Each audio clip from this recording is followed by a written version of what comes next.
السلام عليكم ورحمة الله وبركاته، والصلاة والسلام على سيدنا محمد صلى الله عليه وسلم. مرحبا بكم أحبائي وإخواني جميع العملة وأهواة جميع العملة. معاكم عبد الفتاح ملين، قناة العملات المعدنية القديمة والنادرة. وقبل ما نبدأ الفيديو برجاء تفعيل زر الجرس لكي يصلكم مني كل جديد.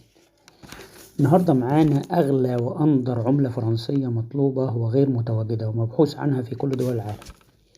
الواحد فرنك الفرنسي سنة 1960 الصفر الكبير. ماذا يعني الصفر الكبير وكيفية التفريق بينه وبين الصفر العادي؟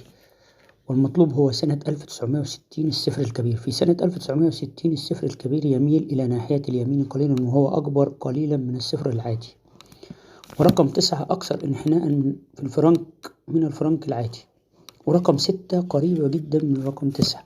وثمن هذا الفرنك أكثر من 25,000 جنيه مصري، أي ما يوازي 800 يورو، وهو مطلوب جدا. ويا رب الفيديو يعجبكم.